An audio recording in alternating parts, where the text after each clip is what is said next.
Hey everybody, thank you for coming back to Side by Side Living, or if you are new, thank you for dropping by, and you are invited to click the red subscribe button so that you can see all the other videos that I put out. This video is in collaboration with Tanya from Project Happy Home, and this is the homeschooling mistakes that I made collab.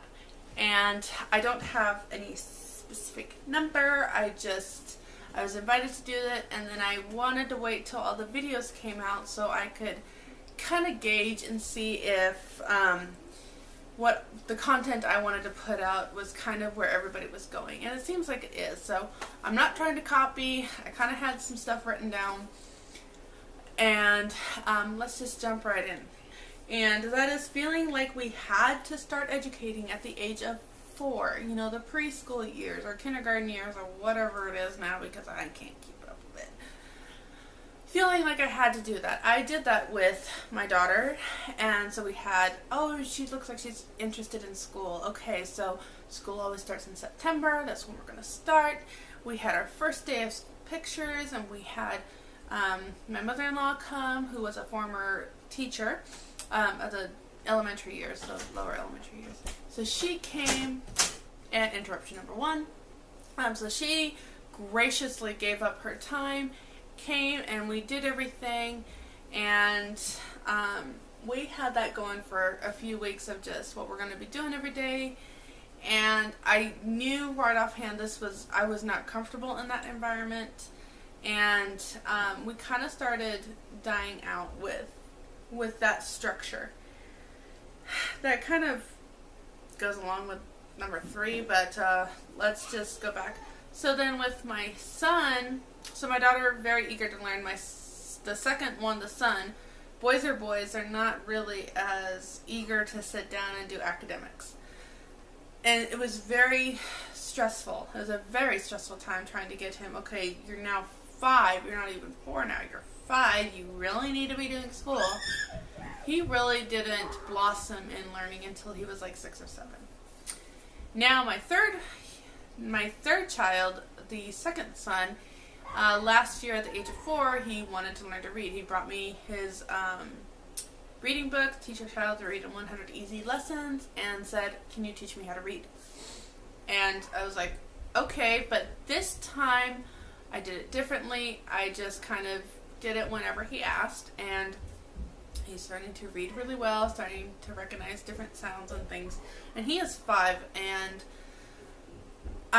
we just have a less structured school with him. So that is number 1, is that feeling like we had to start at the age of 4. That was my biggest homeschooling mistake.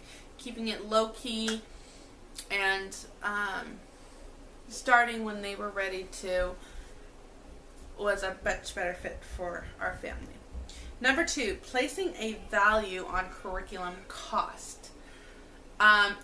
It's not always true that the more something costs, the better it is. Now, don't get me wrong, when you have an expensive curriculum, it does tend to mean that a lot of time and resources and just good reputation has made the cost so high.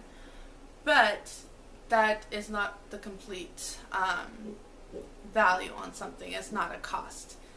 So that was probably another mistake I made, was to assume that the best out there is going to be the highest priced. I'm not going to go much more into that. Number 3, following a school learning schedule. What I mean by that is, by the age of 4, you need to know shapes and colors and phonetics and things like that. By 5, you need to be learning how to read. By 6, you need to have mastered all this type of thing. And those are really good guidelines, but trying to follow those, that was a big mistake I made. And I learned that again with the number 3 child, and of course the number 5 child is going to come along and blow everything that I believe out of the water. They always do. So that would probably be my mistake number 3. Mistake number 4 is believing I had to know the subject in order to teach it. Math, reading, writing, arithmetic, all that. Believing I had to be almost like had a master in it in order to be able to teach it. What I didn't realize is, I was terrified as we hit the upper grades, and especially math, and the science. I was really terrified that in order to adequately teach my children that I had to know it. It's kind of that stigma of, are you really qualified to teach your children kind of thing that's around there. And I didn't realize that I had that in my own heart. Just believing I had to know everything in order to teach it. You know what? Some of the best learning we have done has actually been when a week or two before I'm trying to read and catch up and try to figure out what I'm teaching, and it clicks with me in the way that it didn't click in school. So that was a mistake that I had made, and on that I'm going to add that I have talked to several public school teachers, with that concern. I am actually very good friends with a lot, and they say that quite often they are using the summertime, their off time. Quite often a lot of them are using this time to read, to know how to teach whatever subject they are going to be teaching in the next year. They are learning as well. So it's not a new concept. It's actually something that even public schools are doing. Don't look down on yourself for being a homeschool mom that has to learn how to teach. So even public schools do it. So if somebody throws that one out at you, you can throw that one, hit it right back. Okay, so the last one that I'm going to be sharing is probably the hardest thing I've had to learn and the biggest mistake I have made, and it's going to take me a long time to get over this one. So, believing I failed when we did not finish workbooks by the end of the year. And this one, it kind of goes along with believing that they had to be at a certain level, with those public school standards. So my daughter is going to be doing 4th grade this year. She will turn 10 in October. So by state standards, she's kind of on par with grades. But she wasn't, there's almost a stigma with homeschoolers that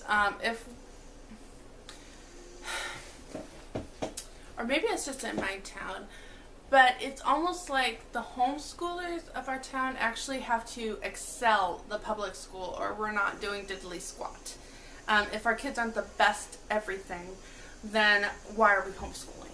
That is something really hard to compete with, or I'm not even sure what the word is I'm looking for on that. It's always in my mind that, oh my gosh, okay, well, she's about the same grade as her friend in public school, kind of doing the same work, okay, so I need to up it a notch. Otherwise, why am I homeschooling? That's something that's a mistake I made, and it has nothing to do with anybody else, just something I carried with me.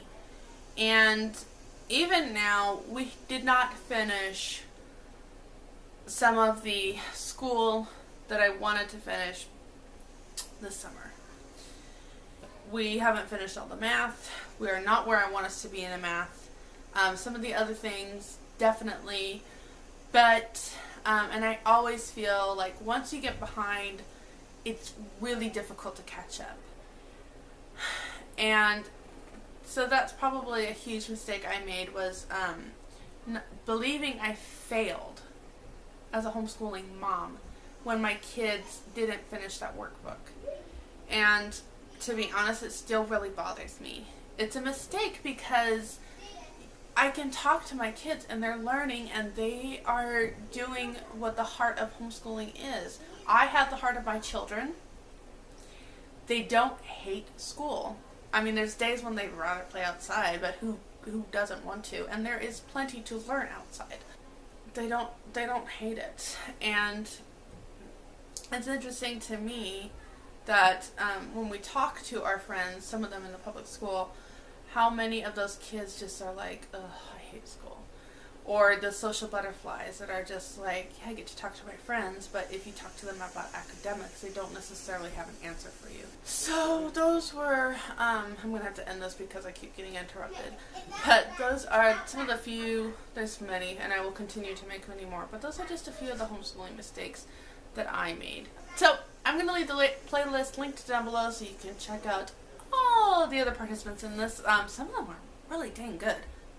Actually, all the ones I've watched have been really dang good. So anyway, you're going to want to watch them because I learned a lot and I really got to contemplate on some of the things that people have mentioned. It's like, oh yeah, I remember that. That's something that I do a lot. And yeah, it's a mistake. It's a mistake to think that way. On that note, I am going to leave a link down below to a book called Lies Homeschooling Mom Believe. I believe it's by Todd Wilson. But I remember reading it years ago before I had to pass it along and really enjoying it. So I'm going to leave that link down below. I think every homeschooling parent should read it at least once. Maybe I should read it again. Yeah. On that note, I'm going to leave this here and go take care of life, because that's my mom, and that's what I do.